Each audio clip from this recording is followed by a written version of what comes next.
যারা ধর্ম বোঝে না তারাই শুধু প্রশ্ন করে তারাবি কয় রাকাত, জামাত করে পড়বো না একাকি পড়বো, খতম পড়বো নাকি সূরা তারাবি পড়বো, প্রথম রাত্রে পড়বো না শেষ রাত্রে পড়বো, এগুলো যতগুলো প্রশ্ন করা হয় এগুলো প্রত্যেকটা হচ্ছে ইসলাম থেকে অজ্ঞ ব্যক্তিদের প্রশ্ন। এটা একটা জ্ঞানী ব্যক্তিদের প্রশ্ন নয়। এই তারাবি সালাত আল্লাহ আমাদের উপরে বাধ্যবাধকতা করে নাই, কিন্তু আপনি নিজে বাধ্য করে নিজের কাঁধে 8 রাকাত চাপিয়েছেন।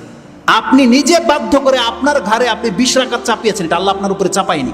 অথচ ব্যাপারটা কি ছিল, যেই ব্যক্তি কোনো রাতে যদি অন্তত পক্ষে 2 রাকাত নামাজও পড়ে, এটি তার কেমন লাগে।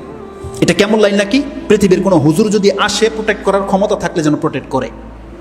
এটা কেমন লাইন নয়, মাত্র 2 রাকাত সালাত। আপনি হাদিস চাইলে আমি হাদিস দেখাবো আপনাকে, রাসূলুল্লাহ কি বলেছে।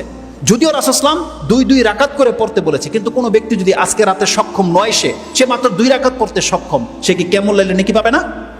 রাসূলুল্লাহ সাল্লাল্লাহু আলাইহি ওয়াসাল্লাম সেই আয়াতের তাফসিরে যে যাবেন, লম্বা হয়ে যাবে, আমি ওদিকে যাচ্ছি না। সূরা আহজাব 33 নম্বর সূরার 35 নম্বর আয়াতে আল্লাহ কি বলেছে, ওয়া যাকিরিনা আল্লাহা কাসীরা ওয়া যাকিরাত আ'আদ্দাল্লাহু লাহুম মাগফিরাহ ওয়া আজরান আযীমা। সেই আয়াতের তাফসিরে আল্লাহ বলেছেন, যেই সমস্ত মহিলার পুরুষরা অধিক মাত্রায় আল্লাহকে স্মরণ করে, এরা এমন ব্যক্তি, তাদের জন্য আমি ক্ষমাকে লিপিবদ্ধ করে দিয়েছি, তারা আসলেই তাদেরকে ক্ষমা করে দেওয়া হবে, তাদের জন্য আমি অজস্র কল্যাণ, তাদেরকে জান্নাত লিখে দিয়েছি। সেই আয়াতের তাফসিরে কি আছে, রাসূলুল্লাহ সাল্লাল্লাহু আলাইহি ওয়াসাল্লাম বলছেন, কোন ব্যক্তি যদি রাত জাগে ও আইকাজা আহলাহা, এবং সে তার পরিবারকে যদি জাগায়, ও সাল্লায়া রাকাতাইনে জামিআন, সে যদি তার সঙ্গীকে জাগায়, তার স্ত্রীকে জাগায়, জেগে যদি ওই রাত্রে মাত্র 2 রাকাত সালাত আদায় করে, রাসূলুল্লাহ বলছেন কাতাবাল্লাহু লাহুম, তাদেরকে আল্লাহ লিখে দেয় মিনাজ যাকিরিন আল্লাহ কাসীরা ওয়া যাকিরাত। এই পুরুষ, এই মহিলা হচ্ছে আজকে রাতের সবথেকে বেশি আল্লাহকে স্মরণ করা ব্যক্তি, লিখে দেয় আল্লাহ। সুবহানাল্লাহ, সেই আয়াতের তাফসীরগুলো আপনি পেয়ে যাবেন।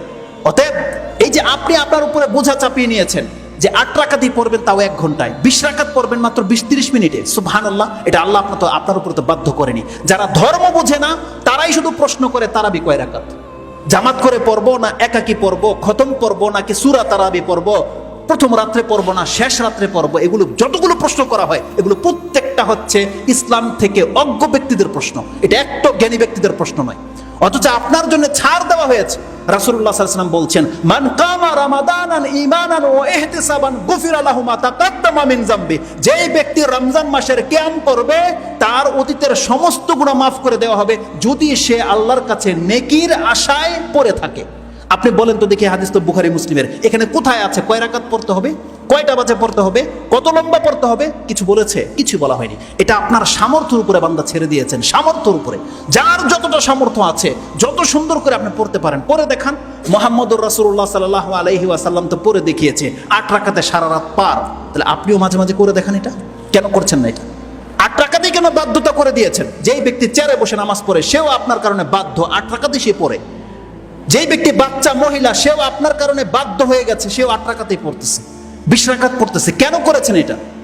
পরিস্থিতির উপর নির্ভর করেন। মাঝে মাঝে লম্বা করে দেন 2 রাকাত, ঘন্টা পার করে দেন। মাঝে মাঝে 4 রাকাত দিয়ে 2 ঘন্টা পার করে দেন। মাঝে মাঝে 6 রাকাত পড়েন। আপনার ওই 8 রাকাতেই সুন্নত, এটাই বা সাব্যস্ত করতে কে বললো? অথচ হাদিসে তো স্পষ্ট আছে, রাসূলুল্লাহ সাল্লাল্লাহু আলাইহি ওয়াসাল্লাম কোন রাতে 2 রাকাতও পড়েছেন, 4 রাকাতও পড়েছেন, 6ও পড়েছেন, 8ও পড়েছেন, 10ও পড়েছেন, 13 পর্যন্ত প্রমাণ আছে। ওটা হচ্ছে সীমা, কিন্তু আপনাকে তো ওটা বেঁধে দেয়নি আল্লাহ সুবহানাহু ওয়া তাআলা এবং তার রাসূল। আর সেটাকে টেনে আবার 20 রাকাত করা হয়েছে, তাও আবার 20 মিনিটে। এগুলো ইসলামের সাথে তামসা করা ছাড়া কিছুই নয়। ছোট মুখে আমি অনেকগুলো কথা বলে দিলাম, জাস্ট আপনাকে রিয়েলাইজ করার জন্য, বোঝার জন্য। দেখেন বান্দা, এটা আপনার জন্য নফল, আর এমন নফল যেটা অন্য মাসে এই নেকি আপনাকে দিতে পারবে না। 11 মাস যদি কেউ তাহাজ্জুদ বা তারাবি পড়ে, সেই মর্যাদা পাবে না যেই মর্যাদা তার এই রমজানের 1 মাসে রেখে দেওয়া হয়েছে। আল্লাহ যেন আমাদেরকে বোঝার এবং সে অনুযায়ী আমল করার তৌফিক দান করে। আকুলু লিকাউলি হাযা আস্তাগফিরুল্লাহ লি ওয়া লাকুম ওয়া লিসাইরিল মুসলিমিন ফাস্তাগফিরু ইন্নাহু হুয়াল গফুরুর রহিম।